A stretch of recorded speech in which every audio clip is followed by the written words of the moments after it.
Hello and welcome back, everybody. Thank you very much for joining me here again for another session of the Certified Financial Education Instructor Training. Today is a really fun day. We have a lot to cover, but it's one of the topics we're going to spend some time on. It's one of my favorite ones to discuss. I want you to think of today as not just an educator, but a multi-dimensional educator that looks at the big picture. We're going to start talking about the holistic approach to teaching financial literacy. Before we get into that, we're going to spend a few moments and recap some of the lessons that we've already learned. In addition, we're going to add in a few little pieces that I think are important nuggets for you to understand. First, let's do a recap. When we first started this training, the first things that we talked about was the financial literacy epidemic. We did this because if you're teaching kids, we know how to proactively help them avoid many of the problems people are facing. If you're teaching teens or adults, you know how to help them get beyond some of the problems they may have already. We talked about various financial cycles, how people get into problems, and the biggest cycle on how this starts is fear and lack of knowledge. That is rampant. Most people never receive a practical financial education. They don't know about it. They don't know their credit scores. They don't know how to budget. They don't have any goals. They don't write things down. There's fear and lack of confidence. That leads them to freezing or acting fast. Then they make a mistake or have a lucky success. Either one will send them into another negative cycle. Now, if we replace that fear and confidence with knowledge and a sense of confidence, then they are better positioned to make logical decisions. We talked about how improving one aspect of personal finance can improve other areas and how they are all interrelated. To give you a reminder, let's say we'll help somebody reduce their debt. How can it improve all their other aspects of their life? Well, maybe they'll be able to save more. They'll have more assets under their own personal management. Maybe it improves their credit. Now, when the cycles work in a negative way, the exact opposite happens. Let's say they have messed up credit. Well, their interest rates increase. Their debt increase. That's the negative cycle. You learned about how financial literacy has an impact on many aspects of one's life. You know by now that whenever we talk about money with our participants, we're bridging that lifestyle and how it truly impacts their life. What are those ways it impacts their lives beyond just money? Because again, thinking about a few extra zeros at the end of your bank account doesn't motivate most people to take action.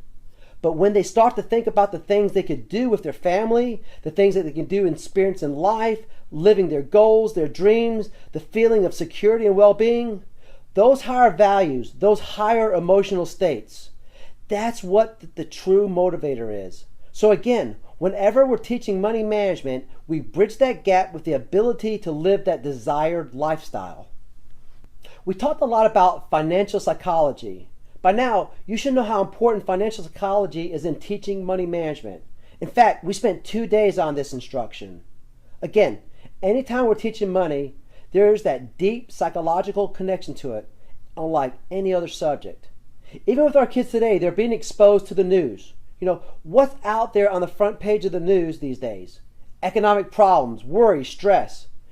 With our adults, many of them have gone through these problems themselves and they've built up some walls or some barriers.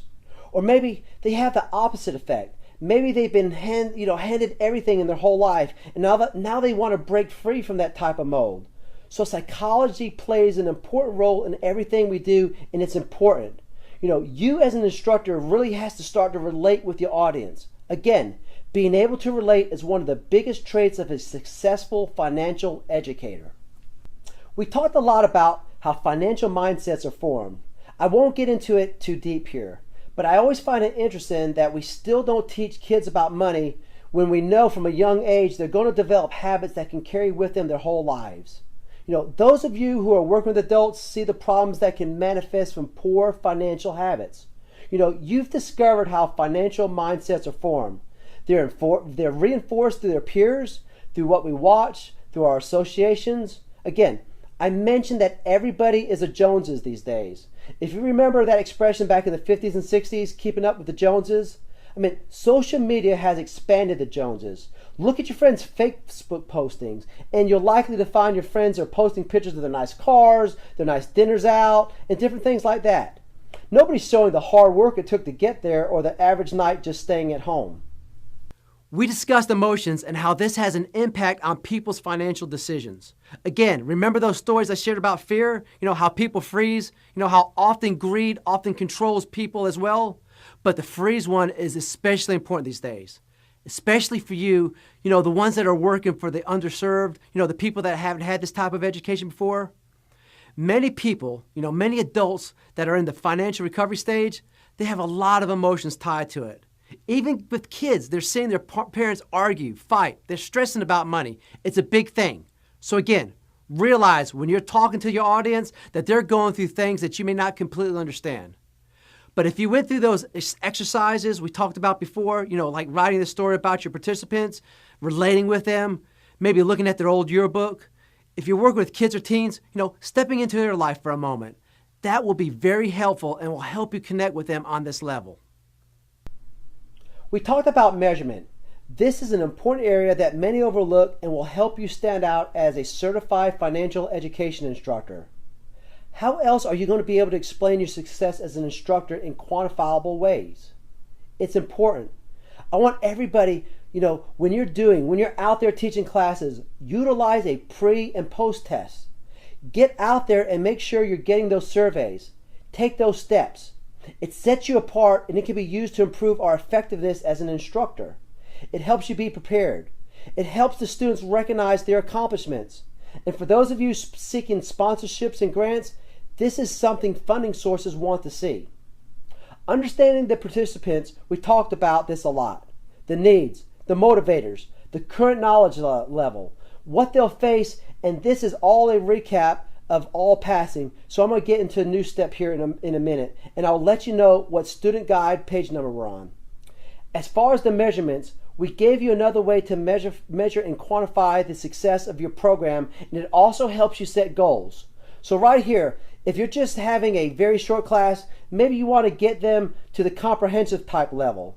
Maybe if you're there with them for maybe 10, 12 weeks, or have more in-depth professional level training, maybe you can get them to the synthesis in the evaluation level, but utilize this.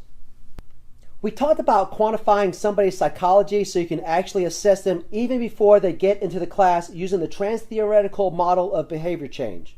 Again, this is a framework. So when you're interacting with a student, a participant, live, you can easily classify them into one of the stages of change so you know how to talk to them best. Ideally, if we could do some surveys or meet with them prior to class, that's the most ideal situation.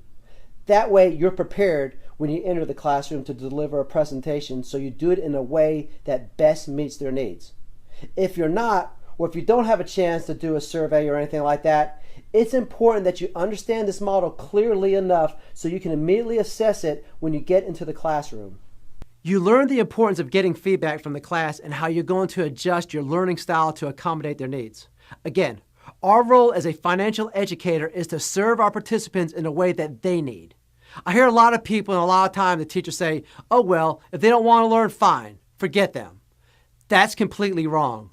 A certified financial education instructor, your primary responsibility is you. You have to make sure the class is educated. If they're in the pre-contemplative stage where they don't want to learn, it's up to you to make sure that you're addressing that in a proper way. A class may not be the best thing for them. Maybe a longer-term awareness strategy. Again, the responsibility is on you to make sure that the class and the participants within there are successful in our move to take action.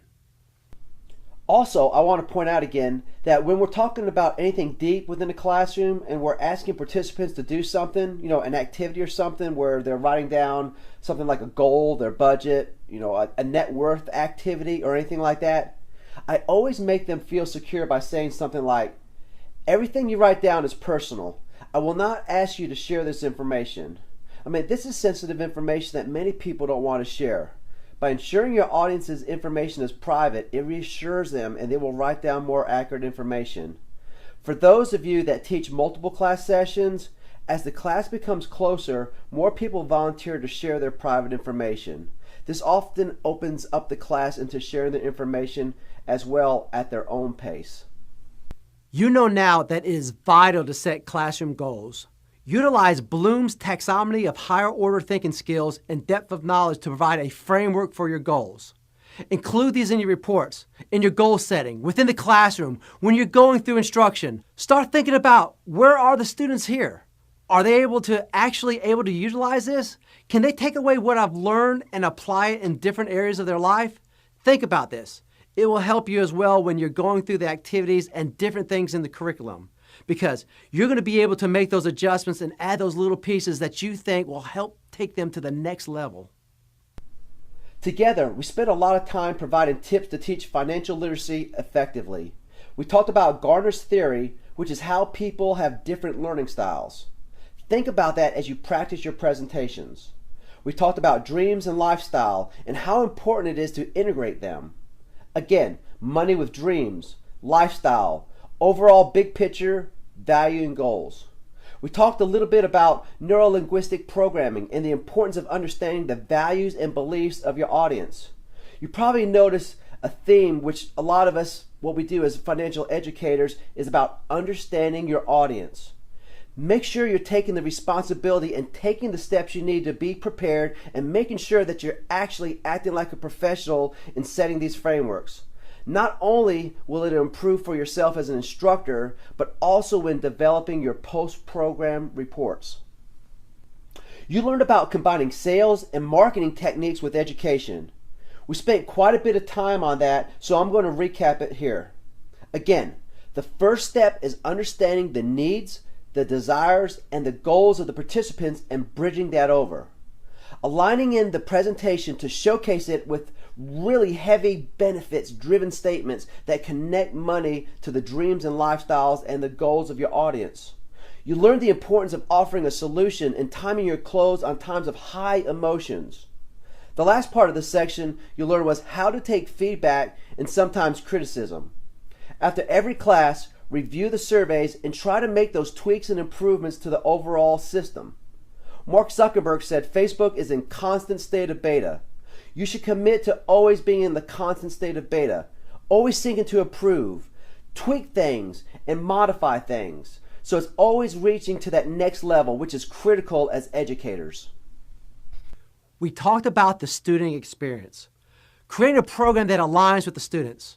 It takes, again, understanding your audience, creating the draft, creating the program within your audience, really important point. Developing the program and paying attention to how those you are serving like to learn and the different ways you can do that. Get creative, get fun. Try things in scheduling the program. Make sure you're scheduling it with your users in mind. Then we talked about our philosophy, the NFEC's education philosophy, which starts with motivation, which is a critical element.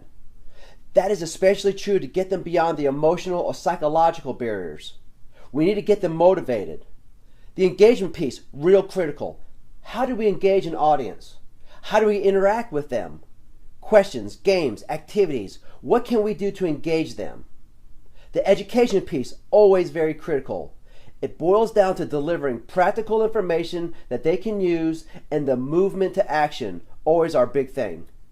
One of the huge differences of the NFEC is our focus on that movement to action. Again, you guys are going through this course now. If you don't teach a class for 3, 4, what are you going to have to do? Go through this course again as a refresher. But if you have a class set up, and I know you will right after this course concludes, it will help you use the information you learned. Again, most financial education programs out there focus on the middle two, the engagement and education, which is great. What separates us, what separates you as a certified financial education instructor is you know how to motivate. Get people beyond those barriers and get them to take action. One of my favorite books, Good to Great. I actually think you all should read it. But here he gives an image of a big flywheel. So picture this big flywheel, let's say a concrete wheel, 1,000 pounds. The first few times you try to push that 1,000-pound wheel, even though it's a circle and it will roll, it's hard to push. It's hard to get that momentum. But once you get that little first inch of movement, then it gets easier because the momentum starts to carry it. You have to actually do less effort and you're getting more results. That movement to action is critical. Let me tie in how that works. When you get students to take that first little action step, the next one will be easier. The next one after that will be even easier. especially when they're seeing success and they're building that positive momentum already, and they're already understanding the benefits and the reasons that will benefit them personally and in their life. This is going to be new material here now, and I'm going to be talking about the lessons that we cover and we think they're essential. Today, we're going to discuss the holistic approach to teaching and promoting financial literacy. This is a real important topic, and this is something we coined. This holistic approach is something that came about from feedback. We had started to get emails from parents saying, "Hey, you told my kids this? Is this true?" And whenever you get multiple questions as education professionals, you need to have that inquisitive nature and try to figure out why and how you can expand your programming. What we found is with financial education, when we're teaching kids about money, this transfers up to the parents. So typically, parents are teaching kids how to walk, how to use the restroom, how to talk, how to deal with all that fun stuff that parents do. But with financial education, most parents were never taught. Most parents don't talk to their kids about money because they're uncertain. So we found that education traveling up to the parents. So we started to think about financial education on a broader scope. The holistic approach creates the support of people that supports the development of our end user. So if a kid is our end user, who can we bring in? Maybe the teachers, maybe the administrators, maybe their church or softball league or whoever. We can bring in all these types of people into the training program. So adults, who can we bring in? Well, maybe their spouse, kids, or key family members. A huge problem among couples is lack of communication between their spouse and husband, or a husband and wife, or a wife and husband about money. It's not talked about. We play an interesting game that demonstrates the lack of financial communication between couples. We sit down partners back to back and we have them list their top 10 financial goals and life goals too. We have them list them in order of priority. After they write out the order of their goals, we have them show each other. The vast majority of times we have done this activity, the results are way off. We had a couple where the wife listed taking care of her aging father by moving into her childhood home. But the husband had planned to live apart, basically part of their time overseas. We had another couple where their goals seemed almost opposite. What we learned is that there is very little communication between couples and the family units. This often leads to problems, so we seek to bridge that gap of communication and help families develop clear financial goals. This helps them work together. They support each other and celebrate their accomplishments together. If you choose to implement this game, word of caution first. Make sure you're choosing people that participate and give a disclaimer before. For example, if you're going through any fights or stress in your relationship right now, don't do this activity because you need to be in a good state and be able to communicate with your partner. Or take this activity to a professional therapist. Some of you might be laughing, but I've seen people actually argue and get in serious problems because their financial and life goals weren't aligned. You need to be very, very careful because emotions play a big part, especially in relationships. Moving on. With our seniors, who can we enlist? Well, they're kids. Who's going to take on that role in their finances after they pass? That's really important. I know after a personal loss of my grandfather, it took my family a little bit to know where everything was put together and where these different accounts were, who were managing them, etc. So if we can create that communication and list those people to communicate, it will help that process. Besides communication and gathering support, how else does the holistic approach help? One of the key benefits is that it increases the reach and frequency of the education. Now these are advertising terms. Reach means how many times or how many people we can actually reach, so it's the number of people that we impact with our program. Frequency is the number of times they hear that message. If they hear something from me as an instructor, and then their teacher, their mom, their coach, they've heard it 4 times. Many marketers suggest that you get your message in front of somebody at least 7 to 10 times in a year for your brand to start to get through. Again, we like to combine education and marketing to produce positive financial behaviors when we're educating, because the more frequency we can expose them to the lesson, the more they're reminded, the more they understand it, and the more they're thinking about it. This added repetition will help them take action on what they've learned. Expanding our reach helps to get more people interested in learning about money. Not only can this help us promote financial wellness to the masses, it can also help our participants. If we can reach people in their support group, as covered in the last section, it will help your audience expand their support group. We've seen great results when families work together toward improving their financial capabilities. The holistic approach helps us build relationships, not only with the end user, but with groups, with organizations, with teachers, with the people that support the development of your target markets. That's what we've been talking about since the beginning of the course. Now we're expanding your vision. The vast majority of financial educators don't think like this. They're thinking, how do I improve myself in class? Let's expand that thought to how you can make a bigger impact in your audience's financial capabilities. This involves enlisting others to support your efforts. I want to share a real quick story about a guy named John Sally. A real good guy, a 4-time NBA champion, hosted the best damn sports show. Just a really good guy. The first time I met him was at a Starbucks to ask him to take part in a financial literacy event. Within the first 5 minutes of meeting him, he committed doing our event. At first I didn't believe him. I thought, okay, why? This guy has a lot going on. He has a lot of businesses going on. If you look at johnsallyfoods.com, he has some cool things there. He has a lot going on.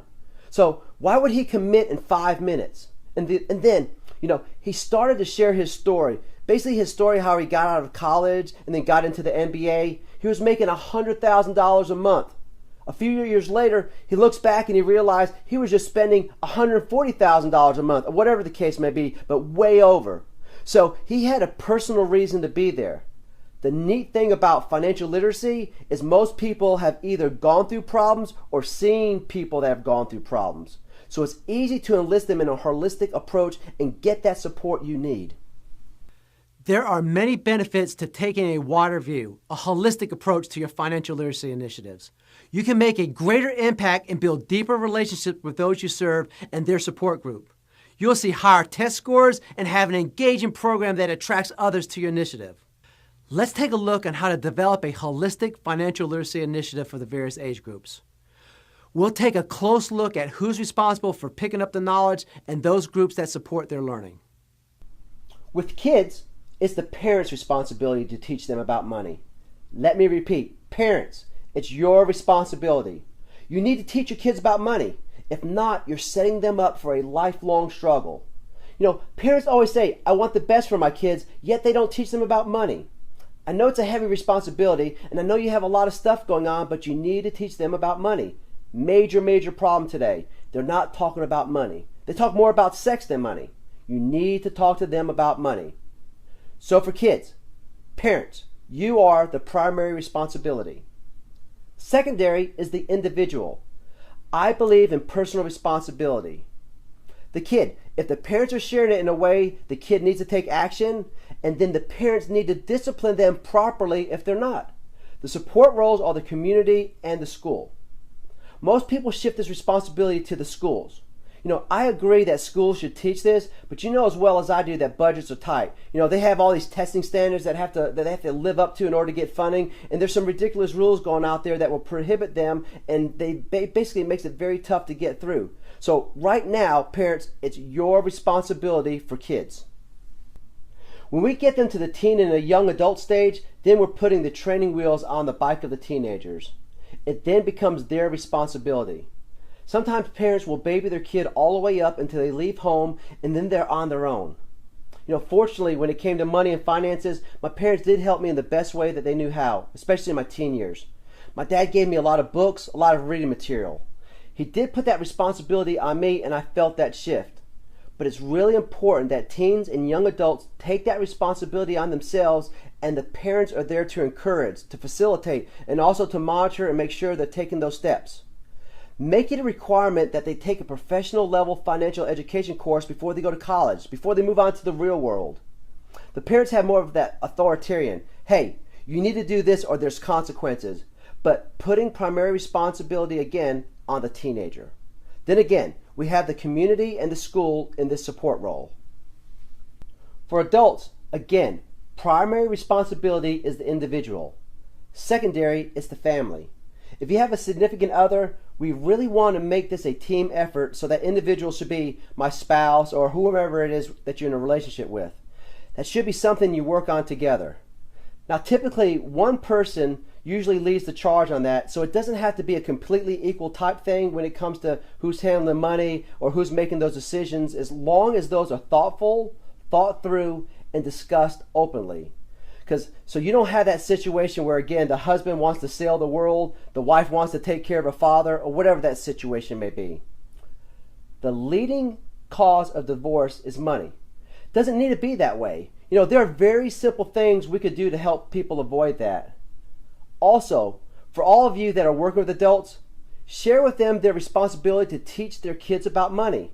In fact, I would encourage you to use the Family Money Talks presentation to encourage them to start having those important conversations concerning their personal finances with their kids.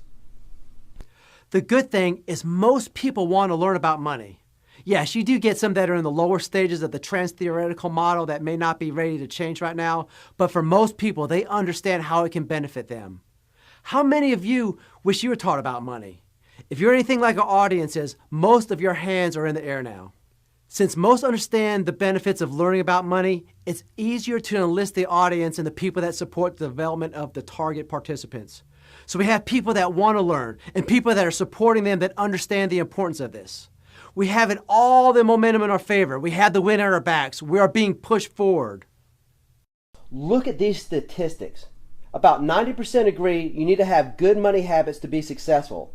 They understand it's important to live within one's means. Almost 90% agree saving and investing can lead to freedom. Who doesn't want freedom? Who doesn't want to take off 4 days a week instead of working 5, or whatever that number may be? Bottom line, taking more days off, having more freedom to do the things you want. Live that lifestyle you want while you can experience life. You can go out there and do these things you dreamed about. Question. I'm going to pause right here. As people get older, at least it's been in our experience, the less interested they seem to be in money. Why do you think as people age are less interested in learning about money compared to working with maybe some teens and young adults? For some, they may feel it's too late. For some, they think they know it already. Then there are some people who don't want to face the realities that come with their current financial position. Others think it's too complicated. Many people have gotten used to bad habits and may not even recognize they are bad habits. They just don't want to make those hard decisions. They failed and they don't believe there's anything they can do about it. That's why if we can start at a young age and make sure that they're getting this information in and what we're building that positive momentum in their favor so they can have the confidence to where, hey, if they take a couple of hits, they're going to recover and it's going to have that confidence that they can continue to go on. And it's just critical. Again, it's kind of a sad thing, for me at least personally, when I talk to people in that state of despair, my heart goes out to them. I don't know what type of life they live, what experiences they've gone through, but I know people who have gone through some hard things out there. And again, it's our job to give them hope, to give them help to get beyond that. That's why, again, for those of you who are working with adults, it's going to be a little bit more challenging to get through those emotional, psychological things, but I commend you on it. Those working with kids, you're helping them avoid this. You're doing a huge service. Again, I think it can not only strengthen individuals, it also can strengthen the community and the country, but the world as a whole. This is the industry that can impact the world as a whole. If you look at all the major studies, stress-related, divorce-related, everything, what's at the top? It's money. If we could just improve those numbers just a little bit, it could have a significant difference. So thank you for all the feedback there. I want to thank you again for being here, for completing this course. You took action and I personally commend you.